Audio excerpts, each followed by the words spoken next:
aquí por CN23 con Ideas Propias estábamos charlando acerca de la provincia de Buenos Aires y la definición del Partido Solidario de acompañar a Julián Domínguez en su precandidatura a gobernador. El tema del cooperativismo es efectivamente algo que los identifica. Cooperativismo y economía social, ¿no? Para decirlo en general. Claro. En la provincia de Buenos Aires, además, es un territorio donde esto juega fuerte, bueno, en todo el país, pero me imagino que en la provincia de Buenos Aires hay mucho por hacer en ese sentido. Sí, efectivamente, Carlos lo explicó muy bien, tiene una gran convicción en ese sentido Julián, nosotros la vivimos durante todos estos años. Quiero decir que no solo la vivimos nosotros compartiendo la Cámara de Diputados, que no solo es un lugar de la democracia, sino que es un lugar de la política, compartimos en las comisiones, en el recinto, muchísimo la vida política, el palpitar de la vida política, y nosotros tenemos una gran superficie de contacto.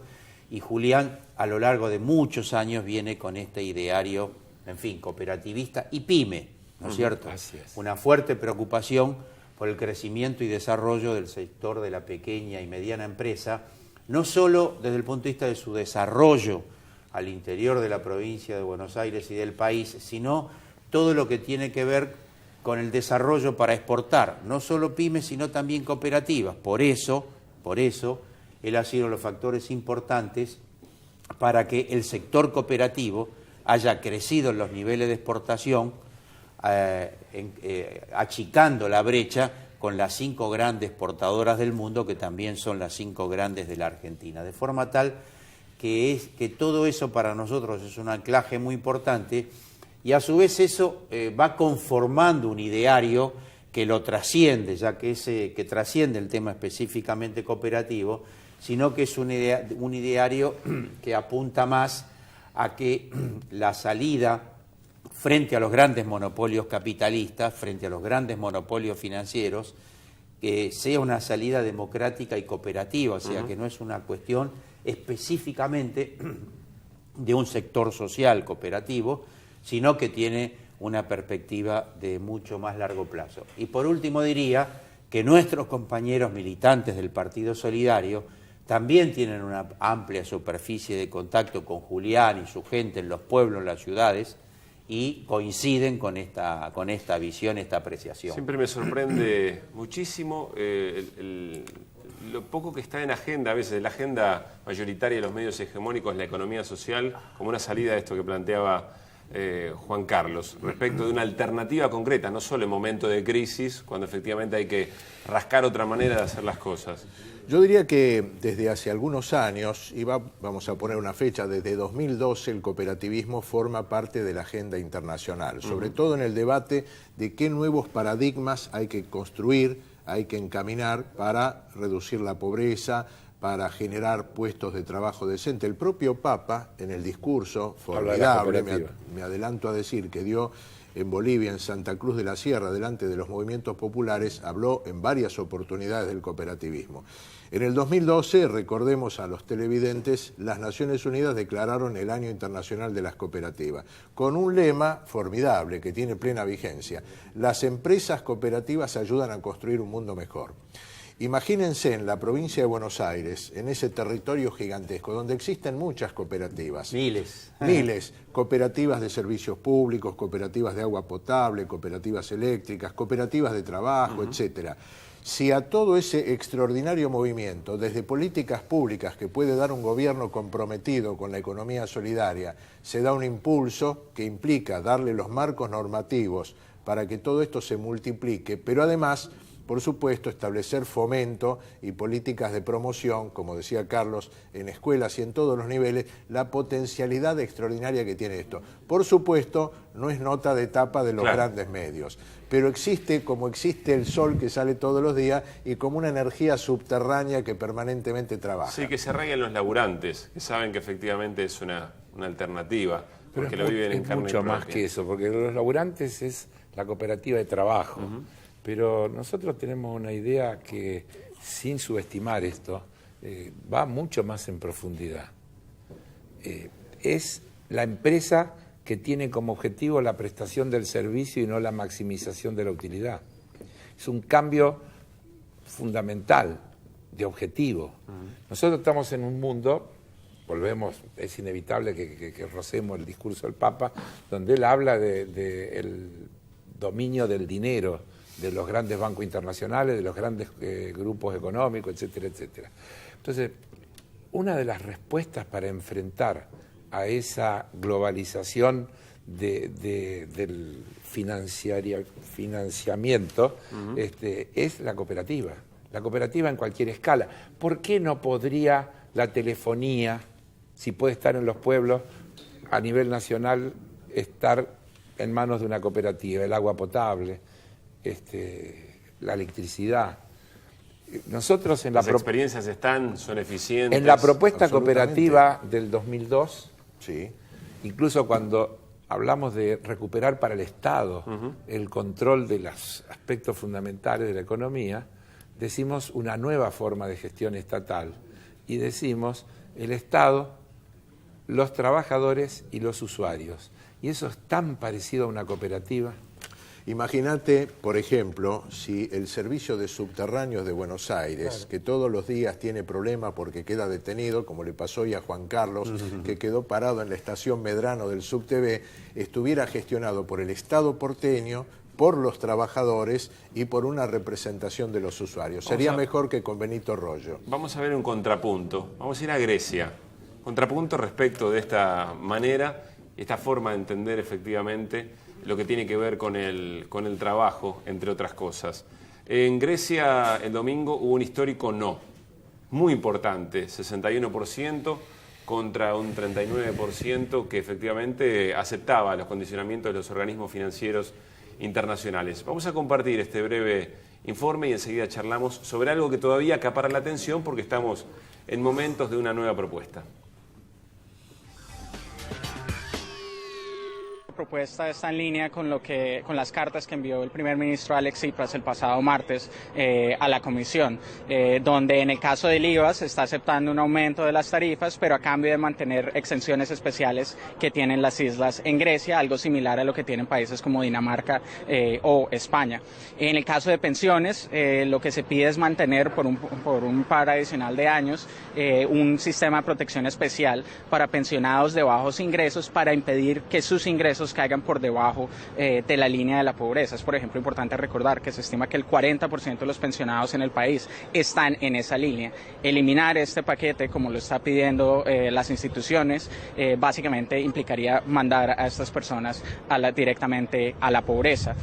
Como lo ha señalado, el paquete también incluye una petición para reestructuración de la deuda financiada por medio del mecanismo europeo de estabilidad. Adicionalmente, teniendo en cuenta el daño provocado a la economía por parte de las medidas del Banco Central Europeo al negarse a extender liquidez a los bancos griegos, a pesar de que es su misión, implica que el gobierno también estaría pidiendo un paquete especial de financiamiento en el corto plazo para hacer frente a la situación de emergencia que se está viviendo en el país.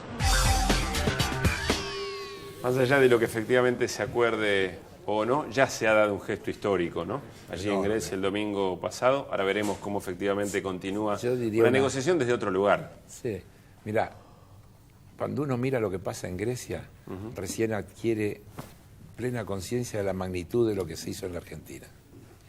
Yo diría, el mayor homenaje que le podemos hacer al coraje, a la decisión de Néstor Kirchner, y otra vez podríamos volver a hablar de qué es autonomía, independencia, etcétera. Claro. Es que la Argentina consiguió una quita fenomenal del 70%, que la Argentina se sacó de encima el Fondo Monetario Internacional, que la Argentina empezó un proyecto absolutamente distinto. En Europa es más difícil porque los condicionamientos son mayores. Todo eso que han construido, la eurozona, etcétera, etcétera, crea condicionamientos que hacen que, aunque el 61% de la ciudadanía de un país diga no, esos organismos sigan apretando, con una particularidad que agrega dificultades. La Argentina tenía sus acreedores privados. En Grecia ha habido un proceso de estatización en los organismos financieros internacionales de esa deuda y le fueron pagando a los bancos, de manera que hoy el Estado griego tiene que tratar con la Troika en todo su poder porque es en realidad el gran acreedor. Y Eso genera una enorme dificultad, porque si se acepta una quita, tienen que ponerla en los balances, y esos balances no son los balances de los bancos, son los balances de los estados que conforman la Unión Europea. De cualquier manera, para, en fin, agregar otro hecho notable de todo esto, que en sí mismo es un hecho extraordinario, es la primera vez en la historia que un país de Europa, porque en otros continentes ocurrió, en 70 años de Fondo Monetario Internacional, se ha generado una situación de un país de lo que ahora se llama la periferia europea, pero en definitiva un país europeo, que genera esta situación con el Fondo Monetario Internacional y con los otros organismos de la Troika. Desde ese punto de vista estamos asistiendo, yo diría, a una nueva fisura de la Unión Europea, que queda más cuestionada que antes. Esa fisura va desnudando, corriendo los velos del rol de Alemania y Francia fundamentalmente. Si toda esa unión es una unión para generar un proceso progresivo y de unificación y de integración real, o en realidad hay una gran subordinación a Francia y muy particularmente a Alemania. Creo que allí también se corre un velo. Y como dije al principio, si ustedes me permiten, muy bien, son solo 5 segundos, voy a, como confío en Atilio Borón y en la Agencia Europea de Defensa, algo que recién ahora aparece a la luz, que el 25% de la deuda griega se debe a gastos de defensa. Grecia cuenta, sin embargo aparecen informaciones que parece de no creer, pero son de la Agencia Europea de Defensa. El mayor número de submarinos de Europa, 8 contra 7 del Reino Unido y 6 de Alemania. Y es también el que cuenta con la mayor flota de aviones de combate, 287 Grecia contra 274 de Francia y 230 del Reino Unido. Un país con 11 millones de habitantes, por supuesto, mucho más chico en todo sentido. Está claro que es material bélico que jamás utilizará y que sus principales vendedores son precisamente Francia, Alemania y Estados Unidos. Los organismos financieros no piden un recorte sobre este presupuesto, no aparece. No, hay que recortar los sueldos de los trabajadores y de los jubilados. Me parece que es imposible seguir evitando uno de los temas porque está incluso muy metido. Escuchaba el discurso del Papa Francisco y varios párrafos de ese discurso en Bolivia parecían hacer mención de la situación que se está viviendo en Grecia. Vamos a compartir la foto de la semana con una particularidad, porque todos estamos muy tentados y les quiero preguntar si hay que hacer una segunda lectura respecto de lo que hace y dice el Papa, pero me parece que frente a cualquier picardía respecto de estos temas, Evo Morales, como decíamos en el comienzo del programa, nos ganó de mano con este gesto muy particular, muy comentado, y también en algunos sectores criticado. Quizá no se mencionó cuál es el origen efectivamente de ese martillo y la hoz y la representación de un crucifijo de un obispo tercermundista que efectivamente quería generar diálogos entre distintas miradas del mundo, que en ese momento resultaba muy, muy importante. De esto se dijo poco, más bien los medios hegemónicos lo utilizaron para criticar incluso, no solamente a Evo Morales, moneda corriente, sino también al propio Papa. Esta es para nosotros la foto. Lo obligaron a tener que salir a hacer una aclaración. Sí, al vocero del Vaticano. Ahora, mi pregunta es la siguiente. ¿Qué es lo que está pasando? Que nosotros seguimos con atención el recorrido de un Papa por América Latina y hacemos hincapié en su discurso, y el diario La Nación en su editorial dice: el Papa es un gran traidor, se ha convertido en un populista. Claro, porque ellos esperaban que Jorge Bergoglio, hoy día el Papa Francisco, fuera un factor clave en la desestabilización del gobierno de Cristina Kirchner. Apostaban a lo que parecía que era la conducta de Bergoglio durante su cardenalato aquí en la República Argentina, con una actitud bastante, digamos, cerrada ante los medios y con un factor clave de operación entre distintos sectores opositores. Bueno, hoy en día el Papa encarna un discurso, como el que escuchamos ayer en Bolivia, que recoge muchas de las aspiraciones de los movimientos populares y que tiene una extraordinaria sintonía con lo que venimos diciendo nosotros desde siempre. Por lo cual yo personalmente creo que no es conveniente ni oportuno, ni hace falta volver a revisar la historia de Bergoglio en la Argentina. Me parece que lo importante es tomar esos conceptos como parte de la batalla cultural contemporánea. Sí, porque no es un discurso más. Ha dicho cosas de una trascendencia notable. En definitiva, dijo, este sistema no va más. Sí, literalmente. Este sistema mata. Sí. Dijo, incluso sin exagerar, es un genocidio, dijo. Habló de la primacía del capital. Habló de la primacía del capital. Habló de las 3T, ¿no? Sí, techo, tierra, trabajo tierra y techo. y trabajo como cuestiones. Pero luego hace una descripción muy profunda, donde dice, no se trata solo de satisfacer las necesidades básicas de todo el mundo. Se trata de satisfacer todas las necesidades. Habla de la recreación, de la cultura, del deporte, de todo lo que es la vida, que todos los seres humanos tienen derecho a lo mismo. Y dice, y en el mundo, algo que nosotros repetimos hasta el cansancio, en este mundo hay bienes de sobra para que todos puedan tener acceso pleno a todos esos beneficios que ha construido la sociedad moderna. Y dice, pero para eso hay que atacar al problema. ¿Y el problema cuál es? La globalización financiera, las grandes corporaciones, e incorpora una cosa que yo no la había oído nunca, no se la había oído nunca, los grandes medios de comunicación que generan una cultura. Y otra cosa más. De la concentración y los monopolios de los medios de comunicación. Claro, y otra cosa más. No hay forma de combatir la inseguridad por más policía que le pongan, por más militares que le pongan, si no se resuelve el problema de la injusticia. Con esas palabras. El tema creo yo, ¿no? Coincidiendo con mis compañeros, los discursos del Papa, muy particularmente este que nos llega tan de cerca, incluso por la cercanía geográfica, en fin,